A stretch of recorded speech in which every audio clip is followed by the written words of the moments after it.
Сіздер өздеріңізді бір рет болсын ғажайып әлемде өмір сүремін деп ойлап көрдіңіздер ме? Сәлем, менің атым Алиса. Бірақ ғажайып әлем мүлде қызық емес. Менің ата-анам ылғи қатал және маған ылғи ұрсады. Онымен қоймай, бәріне тыйым салады. Олар менің әрбір қадамымды бақылап отыратын. Және мен бір жерге ұзақ уақыт қалып қалсам, бірден хабарласатын. Күлкілі шығар, бірақ менің әкем мені колледжден күнде алып қайтады. Ата-анам маған тіпті студенттік жатақханаға көшуге тыйым салып тастады. Бұл ғажайып әлем маған мүлдем ұнамайды. Бірақ мен ата-анамның мені жақсы көретінін білетінмін, және олармен ұрысқым келмейді. Bir күні олар үйде жоқ болған кезде мен Хананы үйге қонаққа шақырдым. Ол менің жалғыз құрбым болатын, және біз онымен мектеп кезден дос болатынбыз. Ол өзінің кішкентай бауырымен келіпті. Біз оған планшетті бердік, ал өзіміз ас үйде әңгіме айтып отырдық. Және кофе дайындадым. Ал үстелге жақында ғана сатып алған пирогты қойдым. Келесі күні бізде демалыс басталды.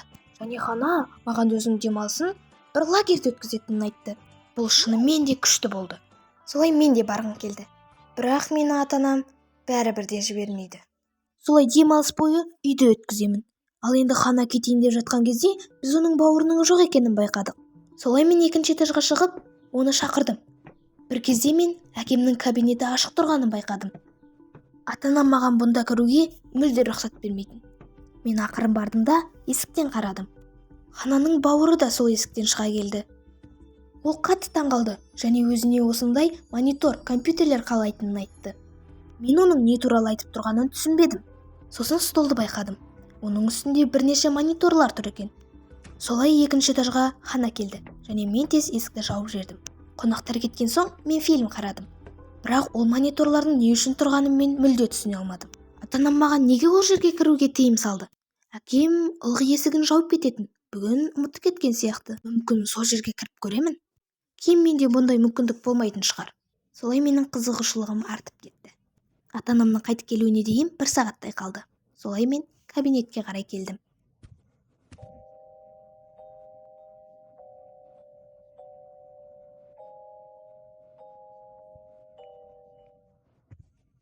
Үйдің сыртын қарауды түсіндім. Бірақ үйдегі бөлмелердің ішіне камера қоюдың не қажеті бар?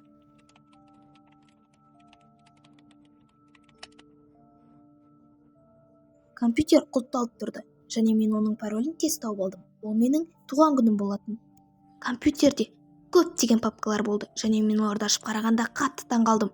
Папкада толған менің суреттерім, тіпті менің кішкентай кезімдегі суреттер де бар. Кішкентай кезімде бұндай құрбым болғаны есімде жоқ. Бірақ дәл қазіргі уақытта бұл менің уайымымның ең соңғы орнында тұр. Ата-анам не үшін мені бұлай аңдып жүр? Айтпақшы, бұл мониторлар менің ата-анамның компьютері мен телефонына қосылып тұрады ғой. Бірақ менің қатты таңғалғаным, ата-анам мені сонда ылғи бақылап, қарап жүрген бе? Бұл жақсы емес.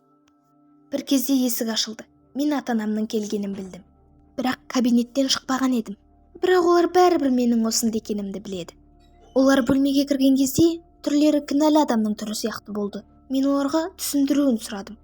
Олар мені қатты жақсы көретінін, мені қатты қорғағысы келетінін және мен үшін уайымдайтынын айтты. Маған ештеңе болмас үшін мені әрқашан камерамен бақылап отырады екен. Маған олардың сөздері өтірік сияқты көрінді және мен қатты ашуланып кеттім де оларға айғай салдым және өзімнің ренішімді білдірдім. Олар жай ғана бір-бірлеріне қарап тұрды және олардың басқа айтатын жоқ екенін түсіндім де бөлмеме қарай кетіп қалдым. Содан кейін бөлмемдегі кішкентай камераларды сындырдым да қоқысқа лақтырып тастадым. Мен бұның жалғасуына жол бермеймін. Мен онсыз да осы уақытқа дейін шыдап келдім. Солай түнде бірдеңені өзгерту керек екенін түсіндім. Таңертең сөмкеме ең керекті деген заттарды алдым да үйден тып-тыныш қана кетіп қалдым. Және телефонымды да өшіріп тастадым. Құдай біледі, телефонмен де мені бақылап отыратын шығар. Bir кезде маған біреу қарап тұрған сияқты сезім болды. Мен бірден артыма қарадым, бірақ күдікті ешкімді байқамадым. Мүмкін ата-анам менің кетіп қалғанымды байқап қойған шығар. Солай мен маған жай ғана елестегенін түсіндім. Мен бірден Хананың үйіне келдім және оған болған жағдайдың барлығын түсіндіріп бердім. Және оған мені өзімен бірге лагерге алып кетуін сұрадым. Ол маған әрқашан көмектесетінін айтты, бірақ лагерде бос орын қалмапты. Бірақ Хананың апайы сол жерде асханашы болып жұмыс істейді екен. Солай ол кісінің көмегі арқылы мен жұмысқа тұра аламын. Бұл тіптен жақсы болды. Ақша маған артықшылық етпейді. Және Хана өзінің апайына звондады да шешіп берді. Мені лагерьге жұмысқа алды. Мен түнімен дұрыс ұйықтай алмадым. Әрбір нәрсеге елеңдей бердім. Мен ата-анам мені тауып алады деп қорықтым. Бірақ таңертеңмен біз лагерьге кеттік. Ол тауда орналасқан екен. Ал жанында өзен бар екен. Бұл өте әдемі жер болды. Хана мені бірден өзінің апайымен таныстырды. Шынымен ол кісі өте жас екен. Ал мен болсам ол кісіні мүлде басқаша елестеткенмін. Анджела өте әдемі киініп алған екен. Және ода өте көп татуировкалар болды. Ол мені бірден жұмысқа барды және менің немен айналысу керек екенімді түсіндірді. Маған чай және кофе дайындау керек болды. Қонақтарға сусын беру және асханаға көмектесу керек болды. Мен бұл жұмыстардың барлығын істей алатынмын. Тауда интернет желісі мүлдем болмайтын. Және бұл плюс болды. Мен өзімнің телефонымды қоспадым. Және ескі телефонды қолдандым. Маған оны Анджела берген болды. Айтпақшы, біз Анджела екеуміз бірден ортақ тема тауып алдық. Ол өзінің сыртқы келбетіне қарамастан өте сүйкімді. Ол өзінің осы тауда жүріп немен айналысқанын айтты. Ол тіпті парашютпен ұшып көрген екен. Бұл маған өте керемет естілді. Сонда мен осы уақытқа дейін қалай қызықсыз өмір сүргенмін? Көптеген уақытымды босқа өткіздім. Оның барлығына менің ата-анам кінәлі. Демалыс уақытында біз достарымызбен жүрдік және көптеген ойындар ойнадық. Түнде орманда отырдық, немесе кештерге бардық. Басында ата-ананың қарауынсыз өмір маған біртүрлі көрінді. Бірақ мен тез үйреніп кеттім. Көп адамдармен араласа бастадым. Тіпті жігіт те тауып алдым. Ата-анам болса, маған бірден айғайлаушы еді. Егерде мен жігітпен жүргенімді білсе. Және лагерьге жаңа жұмысшылар келді. Олардың аты Джонсон және Джет. Оның біреуі аниматор, біреуі аспазшы болып жұмыс жасады. Мен оларға асханаға көмектестім. Джет екеуміз бірден керемет араласып кеттік. Ол өте керемет екен. Ал менің ойымша, ол Анджелаға ұнамай қалды. Бір кезде апельсинмен бірдеңе дайындап жатыр едім, жаныма Гвен келді де бірдеңе сұрады. Ол маған Джет екеуінің қызы бар екенін айтты және қыздарын ұзақ уақыт бойы көрмепті. Қыздары жақын арада келеді екен және олар оған сыйлық сыйлағысы келеді. Сол үшін мен олармен бірге баруымды сұрады. Лагерден қатты алыс емес жерде магазин болатын және біз соған бармақ болдық. Мен ол жерде мүлдем болған емеспін және ұзақ уақыт бойы соған барғым келіп жүреді. Сол себепті бірден келістім. Оның үстіне бүгін маған демалыс болатын. Солай кетпес бұрын Анджелаға кететінімді айттым. Ол менің олармен бірге баратыныма қатты таңғалды және менің байқап жүруімді сұрады. Ал мен оған жай ғана олардың жақсы адам екенін айттым. Анджела екеуміздің ойымыз әрқашан бір жерден шығатын. Бірақ бұл жолы олай болмады. Біз қалаға дейін қатты музыкамен және Джеттің күлкілі әңгімелерімен бардық. Біздің көңіл күйіміз өте керемет болатын. Бұл қаладағы сауда-саттық үйлері өте кішкентай болатын. Бірақ біз ол жерлерді өте ұзақ қарадық. Джет өзінің қызына көптеген сыйлықтар алды. Наушник, PlayStation, ойыншық және бір блокнот. Мен олардың ақшасы бұған қалай жететініне қатты таңғалдым. Егер олар бай болса, неге жазғы лагерьде жұмыс істеп жүр? Одан кейін біз киім алуға келдік. Мен шорты, топ және көйлектер киіп көрдім. Джонсон барлық киімдерді қарады және барлығын ақшасына қарамастан ала салды. Бір кезде Анджеланың сөзі ойыма түсті. Бұл пара шынымен де біртүрлі көрінеді екен. Неге олар маған біртүрлі қарайды? Әлде мен оларға қызын қатты естеріне түсіремін бе? Шоппингтен кейін мен қатты шаршадым. Одан да 100 шыны кофе дайындағаным артық еді. Джефф киімдерді төліп жатқан кезде оның әйелі барып балмұздақ алып келіпті. Мен киімімді ауыстырып алдым. Және бір кезде байқасам, менің телефоным жоқ. Ол телефонды Анджела берген болатын. Мен оны өзіммен алғаныма сенімді болатынмын. Тіпті жақында ғана ол телефонымды қолданған сияқты едім ғой.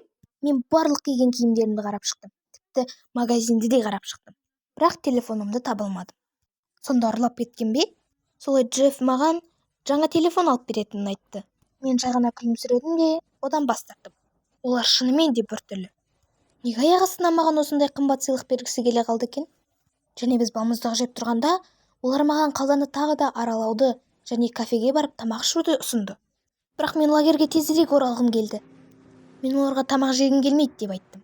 Содан кейін біз қайтадан артқа қайттық. Ал машинаның іші толған заттар еді.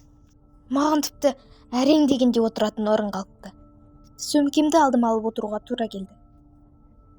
Бір кезде қарасам, біз мүлде басқа жаққа қарай кетіп бара жатырмыз. Мен терезеге қарадым және біз мүлде басқа жолмен кетіп бара жатқанымызды көрдім. Джек менің ойымды оқып отырғандай өзінің төте жолды білетінін және кешкі асқа үлгеретінімізді айтты. Маған айналысатын ештеңе болмады және олармен де сөйлескім келмеді. Сол себепті терезеге қарап отырдым. Бір кезде жолдан біз қаладан шығып бара жатқанымызды байқадым. Бұл жол лагерьге апаратын жол емес. Мен олардан қайда бара жатқанымды сұрадым, бірақ олар жауап бермеді. Бір кезде Гвен артына қарады да маған қорықпауды және барлығы ойдағыдай болатынын айтты. Мен ештеңе түсінбедім. Біз қайда бара жатырмыз? Мен қатты қорықтым. Бір кезде Джефф маған қызым деді және алған сыйлықтарың саған ұнамады ма деп сұрады. Бір кезде менің телефонымды Гвен ұстап отырғанын байқадым. Менің телефонымды олар алып алыпты. Шынымды айтсам, осыдан кейін мен одан да қатты қорқа бастадым. Олар шынымен де есінен ауысқан. Бәрібір де Анджеланы тыңдау керек еді. Бір кезде Джефф машинаның жылдамдығын қатты арттырды. Содан кейін мен сумкамды қолыма ұстадым да не істеу керектігін ойландым. Бірақ бір кезде менің ескі телефоным сумкамда жатқан есіме түсті. Ал олар болса бұл туралы білмеді. Бірақ оның қуаты жоқ қой. Мен ақырын ғана телефонымды алдым да оны қосуға тырыстым. Мен тез телефонымды қостым да арнайы құтқару орнына өзімнің белгіленген орнымды жібердім. Бірақ телефоныма ата-анамнан келген звоноктар келе бастады. Қозғалтқыштардың дыбысы шығып тұрғаны тіптен жақсы болды. Біраз уақыт өткен соң мен анама да жаздым. Біраз уақыттан соң біз заправкаға тоқтадық. Мен машинадан шығып кетуді ойладым, бірақ есіктер құлыптанып тұр екен. Менің шыға алмай қалғанымды көрген Гвен қатты күлді және басын шайқады. Мен тіпті жылағым келіп кетті. Бір қызығы, Джек машинаға оралған кезде сирена ойнай бастады және полиция көліктері біздің жанымызға келді. Олар Джек пен Гвенді ұстап алды, ал мені босатып сұрай бастады. Мен оларға барлық шындықты айтып бере бастадым. Бір кезде жанымызға машина тоқтады. Оның ішінен Анджела мен Хана шықты. Олар өте жаман көрінді. Олар менің сообщениемді оқи сала полицияға хабарласыпты. Мен құрбымды құшақтадым да бәрібір де жылап жібердім. Біз осылай жылап тұрған сәтте жанымызға тағы бір машина тоқтады. Бұл машина маған танысырақ болды. Сөйтсем олар менің ата-анам екен. Шынымды айтсам, мен осы аптада ата-анам мені тауып алады деп қатты қорыққан болатынмын. Бірақ қазір оларды көріп қатты қуанып кеттім. Анашым мені көре сала ол да шыдамай жылап жіберді және олар маған шындықты айтты. Олар бұрын Джонсон екеуі өте жақын достар болған екен. Оларда бір уақытта қыздар туылған екен. Және Джонсонның қызы кейбір жағдайларға байланысты қайтыс болған екен. Олар басында ештеңе істемеді, бірақ біраз уақыт өткен соң олар сені өздерінің қызы деп санап кетті. Және Джонсон біз сені беруімізді сұрады. Тіпті ақша да ұсынды. Біз олар сені ұрлап алады деп қатты қорықтық. Біз тіпті оларға полиция жібергенбіз, бірақ олар өте бай. Сол себепті оларды жай ғана полицияға жіберген. Біраз уақыт өткен соң біз оларды көрмедік, бірақ одан кейін олар тағы да сені сұрай бастады. Шын мәнінде менің көрген суреттерім оны ата-анам емес, сол Джефф жіберген екен. Олар бәрібір мені ұрлап аламын деп қорқытқан екен. Сол себепті ата-анам маған қатты уайымдапты және менің қауіпсіздікте болғанымды қалапты. Мен сол кезде ғана ана балалық шағымдағы суретте жанымда кім отырғанын түсіндім. Бірақ олар сені лагерден қалай тауып алған? Тіпті ата-анам менің ол жерде екенімді білмеген.